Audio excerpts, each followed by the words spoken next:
Hello everyone, and today I'm joined by Andy Dowse from Barton Community Farm, or Eco Serenity Project, if you like.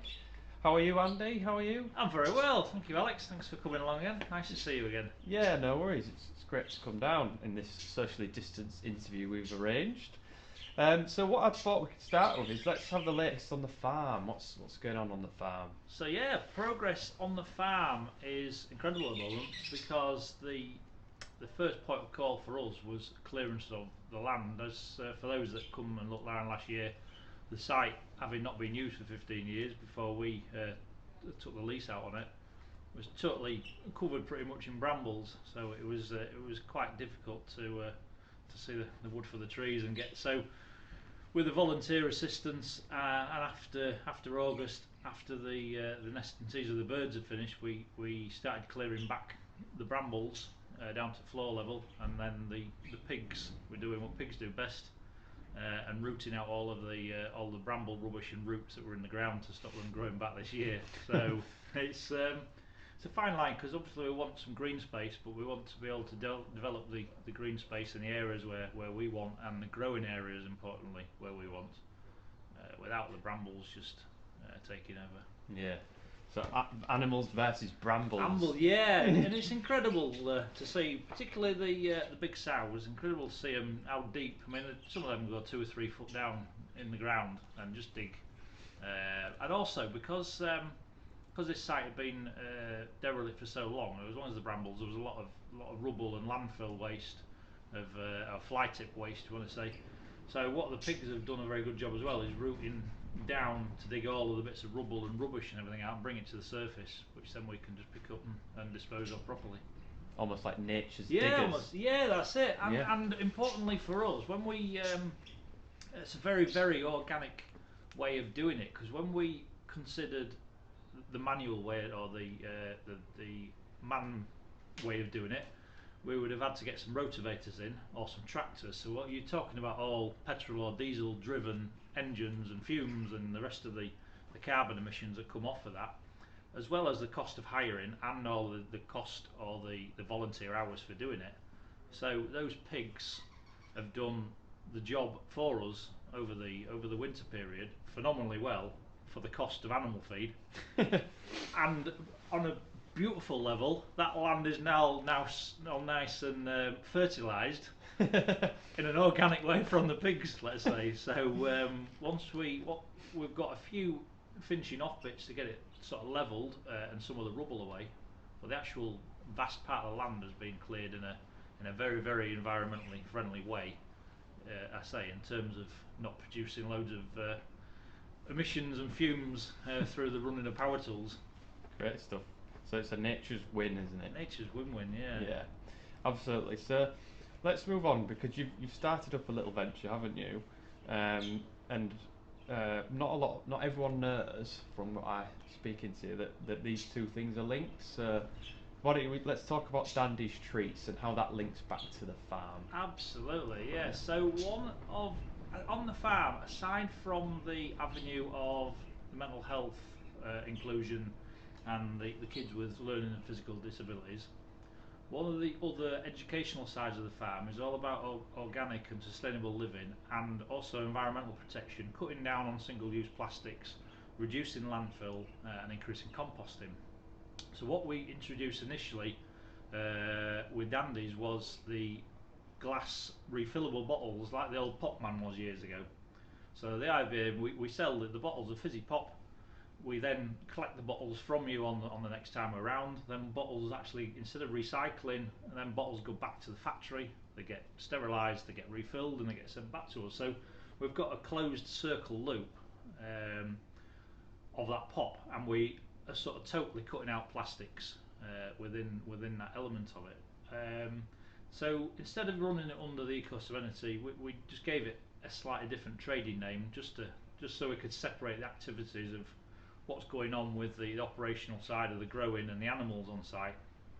And because through conversations with customers when we was delivering the pop, a few people said, well, could you add on maybe some cakes and some sausage rolls and some other stuff that we can eat in the evening. So we had a think, and it's actually worked really well. And so far as I'm concerned, our kind of business model works. So we do the deliveries in the evening. So you've been in the bath, you shower, you finish work, you come down, you got your pyjamas on, and you fancy a box of sweets, a slice of cake, or a bottle of pop to accompany your film you're going to watch. So you get on the site, you order what you like, and within, as soon as we can after that, we come and deliver them items direct to your door. And that at the moment is a daily service between 6 p.m. and 10 p.m. So any time within that, it's ordered and knock on the door, social distanced, drop off. Of course, we pick up your empty bottles at the same time from for any previous visits. The other thing we do is all of the packaging, which all our cakes, is all environmentally friendly. So as a business, we don't have any polystyrene, and nothing is sent out cakes wise in any plastic wrapping or any cling film. So it all comes out in environmentally friendly cardboard boxes. So it can be composted, can go in the red bin. At a later date, we'll probably look at possibly returning those to us, and we can compost them here as part of our ecology for then turning them boxes back into compost to reuse on the land. But that's a little way off for now. But for now, we're happy with the fact that all of the packaging can be recycled. Excellent. Let's give us a. I'm in the wonderful position that I can see all these bottles. I will take a photo of all these flavours, but why don't you give us a selection of your best-selling flavours that you've got? Absolutely, by far, dandelion and burdock. Yeah.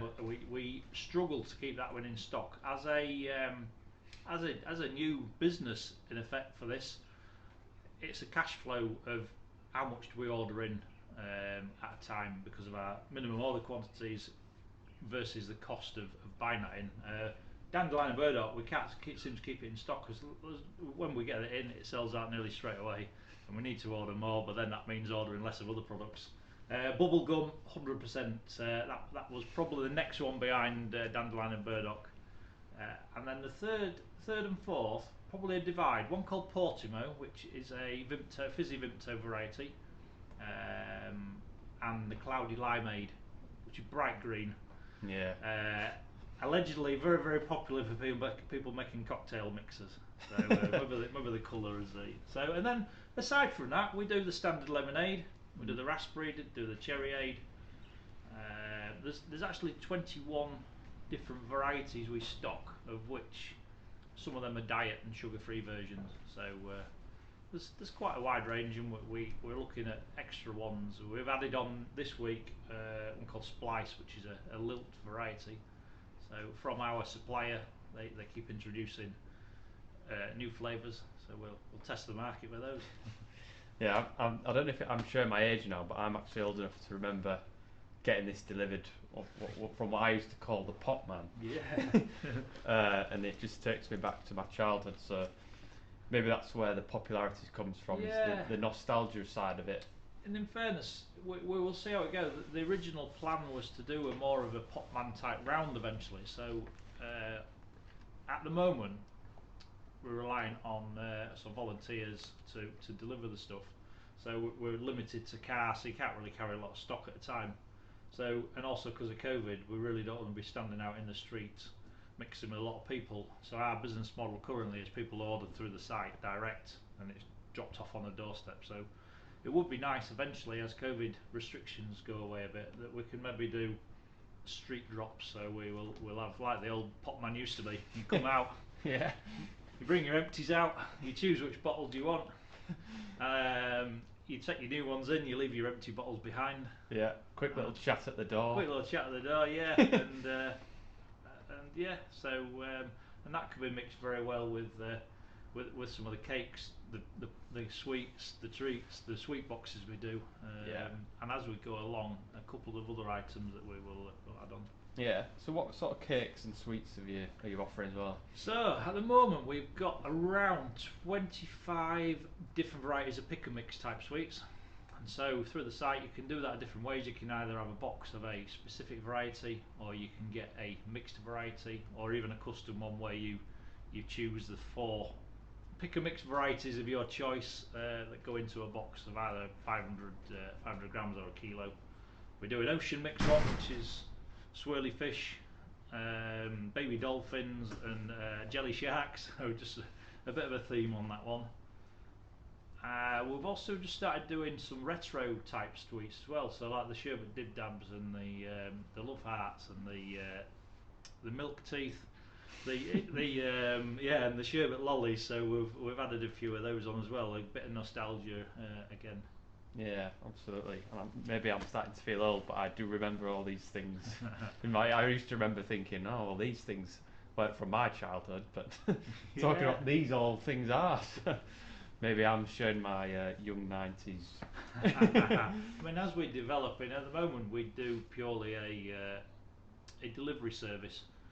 Click and collect is a little bit more difficult because there's not always people around and volunteers around until we've got enough kind of footfall to warrant having somebody on site all the time.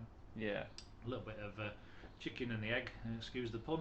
yeah, So as we our refurbishment works on the farm shop go on, in the near future we'll be in a position to open that.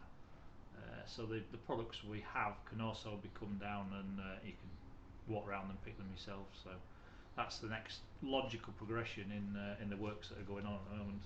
excellent. So let's talk about. So you mentioned that the sweets and cakes and get delivered in environmentally friendly materials. Yeah, Obviously, you've got the pop is delivered in glass, so yeah, that eliminates plastic waste. yes. So let's talk about your aims and goals with the environmental bit. Yes. So we aim to. I mean, we're never going to cut. Let's be honest. We're never going to cut out for the foreseeable future single-use plastics.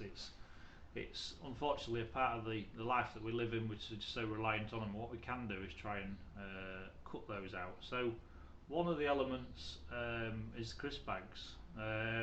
So a little while ago, we was approached by a lady called Caroline from Grimsby. So she works with some homeless charities. So she gets old crisp bags and she makes them into foil blankets, which she distributes to the homeless communities. So this we liked because it fits in with our ethos of reducing landfill. That crisp bag is going to be repurposed. So as we've been out now, as part of our deliveries on Even, you can order quite a large variety of bags of crisps and popcorn and snacks, which all come in foil bags, which normally would have been a bit of a headache for us because it would slightly go away from what we're trying to promote. However, it doesn't. This fits in very, very well because we have the facility here to collect those crisp bags back again, which then goes, say, over to Caroline to make into these blankets. So we've got a reuse of those crisp bag materials as well, as opposed to going to landfill. So we really are trying to promote what we say we should be doing. Excellent. So I just want to talk quickly around how COVID has impacted you, and you know how you've got around, all the difficulties, shall we say? Yeah, well, thankfully for us, in a way, it's actually. I understand the difficulties a lot of people have gone through. It's slightly been beneficial in some ways because of the early stages we was at with development when COVID hit last year. What we've actually found is the majority of the work on site is clearance and getting things ready for when visitors can really come. So that means we've actually had an increase in volunteers who are working in a very socially distanced way in open air, and some of those people who were maybe furloughed or they were on restricted hours from work or less travel time from work.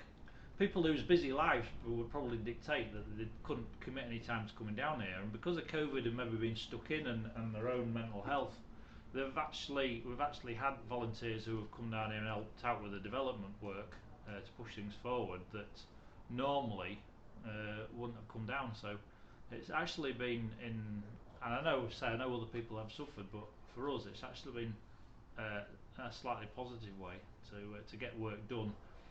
And also quite importantly in a way, when people are down, they can get on with the work, and if they've got tasks, sometimes it's a case of breaking away from the jobs you're doing to show people around and in sort of explain what we're doing and our ethos is and what we want to do and what we want them to do. And it's kind of in a bizarre way. It's nice to get on and get the development, which means we've actually got on much better and much quicker than we would if we was open and having to monitor who's coming and going a little bit more. So it's giving you a bit of a blessing of time to prepare things the way you wanted Exactly, to. yeah, that's exactly. That's Yeah. probably the best way of explaining that. Excellent.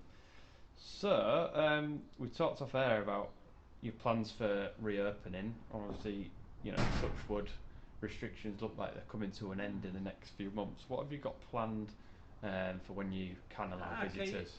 Yeah, so we have a few. So obviously we want to now most of the clearance works are out of the way, and we want to start making the site look a bit beautiful and a bit more appealing to visitors. The first part of call is going to be some workshops for kids, supervised kids and their parents to come down and help with some planting of some of the pots and some of the flowers. So we've got quite a few ceramic pots that were donated, so we want to get the kids involved to paint them to make them look all nice and pretty, which will go around the site. And then we will have started the seeds, and so we will want the plants to go in that we'll put around the site. So over the coming weeks we'll be monitoring the restrictions to see when that can be allowed properly, and we will be encouraging people then on site over some weekend workshops to go through that process of painting the pots, getting the pots ready, and starting the seeds off. With the eventual plan, what we are planning is on the May Day weekend to have a 2-day open day on the Sunday and the Monday of that bank holiday weekend, to kind of show off our site, to show people where we are with development. I know when we first started and when there was a break in the COVID restrictions, people could come down and have a look round. So a few people have got an idea about what the site was. It'd be nice for them people to return and see where we are now. It'd be nice for families to come down and see what we're trying to develop.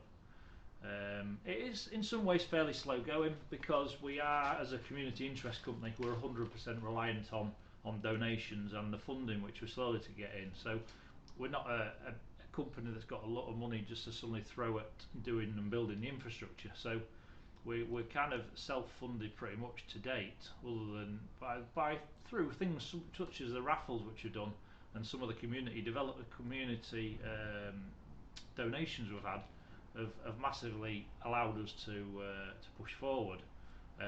And a bit of a plug here for thing of this week alone, we've actually got £1,000 come from Ongo Homes. So Ongo Homes are very interested in what we're trying to do, and they've donated some money towards one of the polytunnels, which we will then erect when we've got some more funds to go with it, to start growing the seeds and have an indoor area where we can have the flowers and we can have workshops in there. So as a community, people are really starting to come together, and I think it'd be interesting for people to see that and see us grow. Fantastic, yeah. Very generous community feel. Brilliant, and we really have. And over this next week, we've got an Easter raffle which will be starting hopefully over this weekend. We've had a very generous donation from a local community member who's done up some Easter raffle prizes. So we'll raffle those off, which will then go towards the money we need for the infrastructure to start getting the fencing in and the animal enclosures of a more permanent basis. Super. And finally, just wanted to talk about so what do you need from the community going forward? What would you say you kind of would like to move forward with, so we say? Well, volunteers is going to be good, because the more hands-on we can get, the more we can push things forward. Particularly as restrictions start to lift and we can allow more people to operate both on site and in the farm shop which we are developing. So we have quite a wide range, from sort of construction and DIY type projects we need, from some building sheds and pig huts to works in the farm shop. We've got the horticulture side, so we're going to start growing on a smaller level the plants and the seeds. There'll be, as the greenhouses, polytunnels go up, there'll be a bigger need there. We'll have the seeds and the plants that go straight into the ground, so there's fencing works, ground preparations, planting, watering. We've got the workshop, so we can do wood and stuff, so we can make our own planters, we make our own pig huts. And the more we can develop building planters, then we can sell those, which generates an income. So and then in the farm shop, so we're going to need volunteers who can help sort of selling some of the products and working the till and working the handing dandies sort of thing. So in terms of the cakes and treats side, that will be open for people eventually for walk-ins of that, as well as the delivery service we currently offer. So there's quite a wide range of opportunities for volunteers to come down and help us out. So the best way is, if it's something that you think might appeal, get in touch with us. The best way is via the Facebook page, touch base. We can arrange a mutually convenient viewing and come and have a look around the site. We can explain more about what we're trying to do and our ethos is behind stuff, and then we can go from there. If you think it's something that you want to get involved with, then that's brilliant. Excellent. And finally, what's the best place to find Dandy's treats? Of course, at the moment, so you need to go to dandiestreets.co.uk. Yeah. If you find us on Facebook, there is a couple of links on the Facebook page, and it's worth keeping your eye on the Facebook page for our opening times. Because, say, generally speaking, we do open 6 till 10, but because we're volunteer run, there is evenings where we have restricted hours, because it depends on who's around for sorting orders and for getting them orders out to people. So it's worth keeping your eye on the Facebook page for our special offers. Most days we have some sort of an offer on, and our exact opening times, and then on the website is the full range of products we have. Excellent. So, yeah. Anything else you wanted to talk about before we sign off? Yeah, one thing I did is actually, and it just appeared to me just to rewind back about how COVID has affected us, and I think it's important to say COVID has affected the stigma around mental health in a positive way, I believe, because my view, and people may or may not share it, is that 12 months ago, if people were to disclose that they were suffering with mental health problems, I think they often got a bit of a label attached to them, and people would kind of sometimes class them as a bit of an outcast and a bit abnormal, if you want to say it that way. And sadly, there's a bit of a bad stigma which the media and films have kind of portrayed.